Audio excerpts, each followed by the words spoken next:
Hello नमस्ते, के छ नि सन्चै हुनुहुन्छ सबैजना? हामी पनि सन्चै भन्नु पर्यो।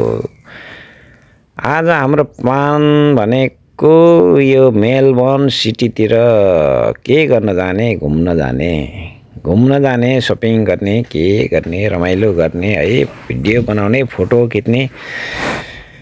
अब बल्ल बल्ल आइएको छ। अब 2-4 दिन बाँकी छ, त्यही भएर हिँड्ने बेलामा यसो रमाइलो गरौँ भनेर हामी पनि।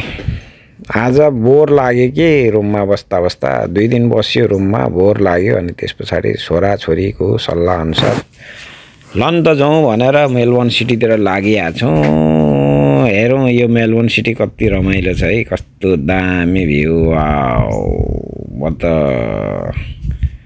यहाँको बिल्डिङ हेरेर एउटा बिल्डिङ किनौँ कि जस्तो लागिरहेको थियो, तर पैसा छैन, के गर्नु, सित्तैमा दिँदैन।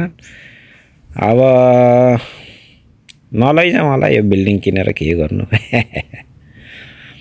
हाम्रो लायकको छैन। अनि अरू के छ त भनौँ न भन्दा पनि अब यस्तै हो, सबैजनालाई सन्चै नै हुनुहुन्छ होला। हामी नि सन्चै छौँ है। अब हामी ओल्ड दरबार भन्ने एउटा नेपाली रेस्टुरेन्ट छ यो मेलबर्नको, मुटु भन्ने राम्रो ठाउँमा मेलबर्न यो ओल्ड दरबार पनि आयो। अब हामी यहाँभित्र जानेछौँ है, ओल्ड दरबारमा खाजा खानेछौँ आज। अब यहाँ नेपाली खाजा घर, यी नेपाली खाजा घरमा अब हामी प्रवेश गरेका छौँ। नेपाली खाजा खाना के खाने अब त्यो अब यहीँ हुन्छ। अब नेपाली मान्छे भएपछि नेपाली खाना नखाइकन चित्तै नबुझ्ने है।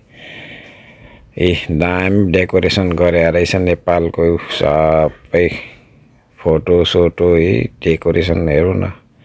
म त यो रेस्टुरेन्टभित्र छिरेपछि त नेपालैमा गए जस्तो लाग्यो है, नेपालकै रेस्टुरेन्टमा छिरे जस्तो लाग्यो। वहाँ हेरौँ न, गौतम बुद्ध स्वयम्भू फोटो है, यस्तो दामी बनाएर राखेको रहेछ। कस्तो लाग्यो आनन्द यहाँ छिरेपछि त। अब मेनु कार्ड हेरौँ, मेनु कार्डमा के छ है।